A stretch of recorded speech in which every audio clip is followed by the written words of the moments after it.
In college football, having a great year usually sets you up for more success in the future. Coaching a team to a great year and coaching the program to a powerhouse also has its benefits. You become more popular as a coach and are wanted for more potent programs. These programs are the best of the best. After this great year with Kansas, is Slacker Gaming ready to move to a top program?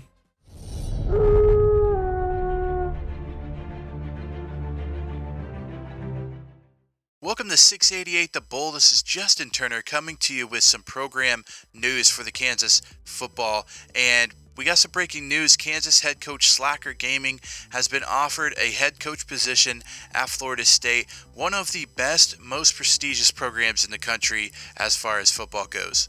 They have offered a 5-year, $50 million contract, which would be about $8 million more a year for this young coach. Florida State comes off a 3-9 record, of which they had some injuries all over the place.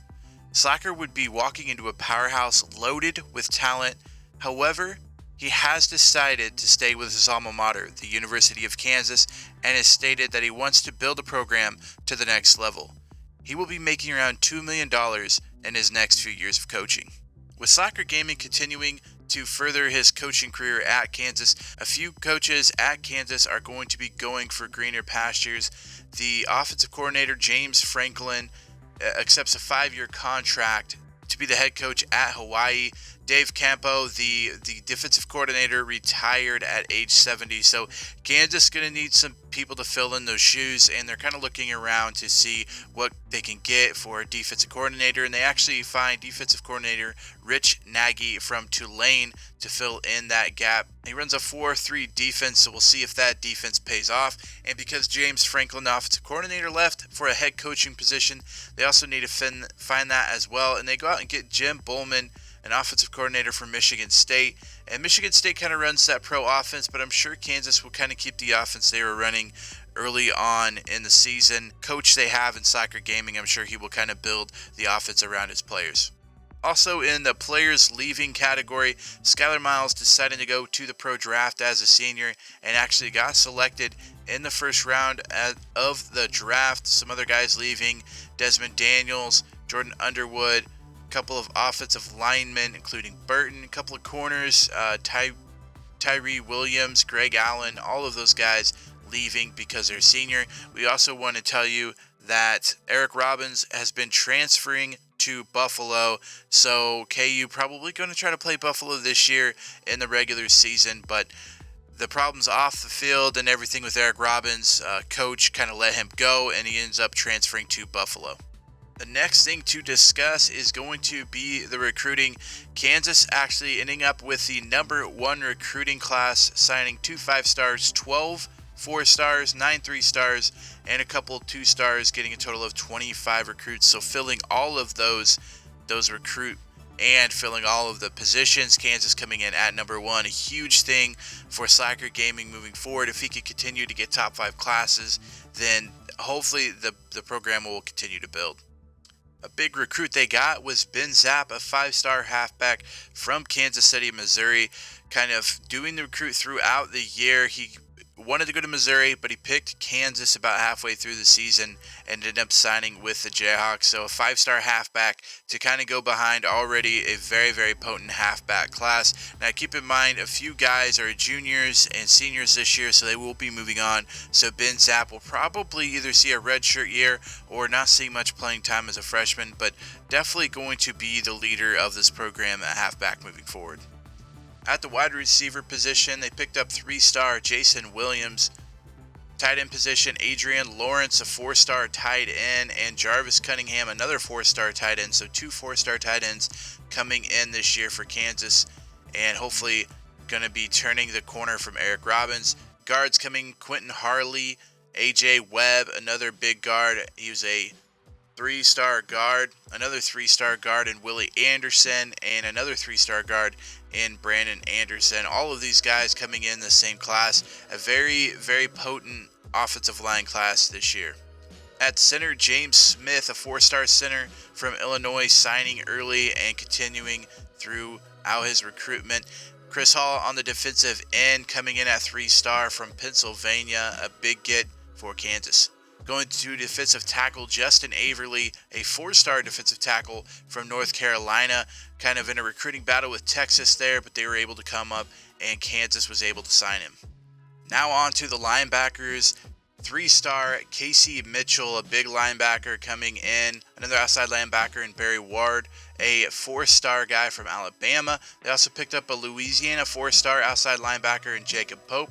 And Brandon Carpenter, a 3-star linebacker from Texas. All really, really big signings for Kansas. Bernard Stokes coming in at middle linebacker from Texas, a 4-star as well. So kind of boosting that linebacker position, getting kind of older guys, seniors moving on, with Skylar Miles moving on, kind of needing to fill in that role with some big linebackers, and Kansas did that with this recruiting class. They also did pretty good when it came to corners and safeties.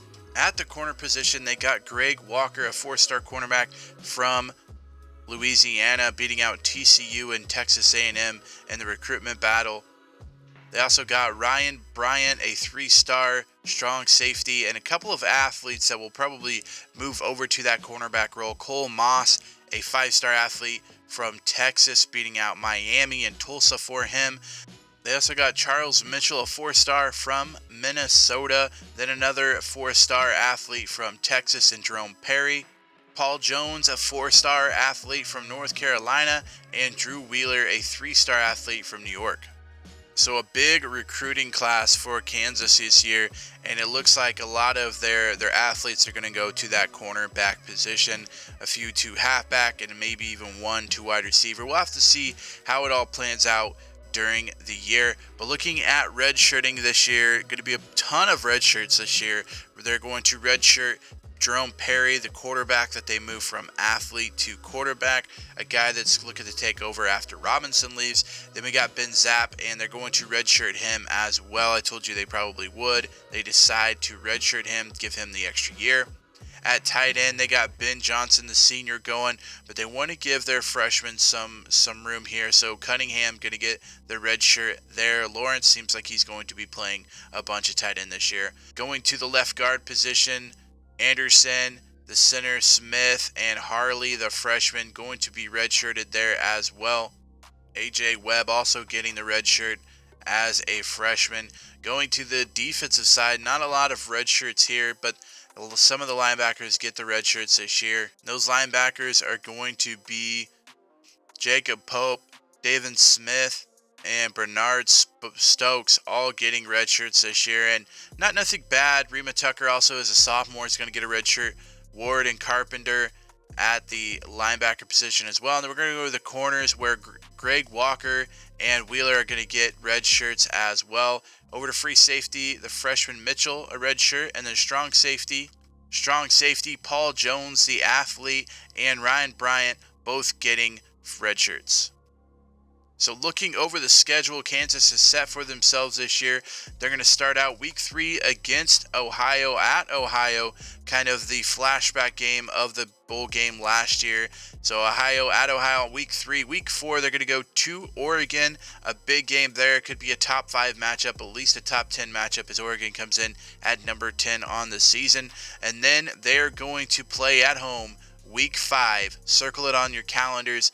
Buffalo. Eric Robbins transferring to Buffalo, and after some off-the-field issues with head coach Slacker Gaming, he has moved on to Buffalo and will play this year. So Kansas putting Buffalo on their schedule, kind of a revenge match type of thing. Circle that week 5. Then week 6, we get into the Big 12 play with Baylor coming to town, a big game for Kansas if they can knock off the Bears. Then they go to Texas Tech and to Oklahoma. Oklahoma coming in at number 15. We'll play them week 8. Week 9, West Virginia at home. Week 10 at TCU. Week 11 at home versus Texas, a big game there. See if Texas kind of turns that program around. Then week 12 at Kansas State, and week 13 at home against Iowa State.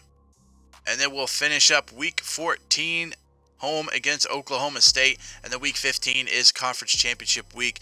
Again, Kansas being in the North Conference, they play a lot of teams from the South Conference this year, but it should be great in the Big 12. Thank you guys so much for watching this episode. If you guys enjoyed it, make sure you give it a big thumbs up.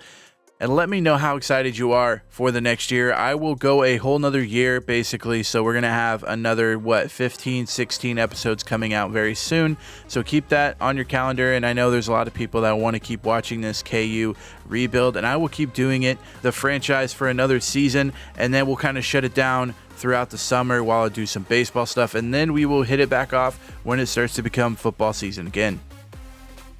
Till next time, Slacker out.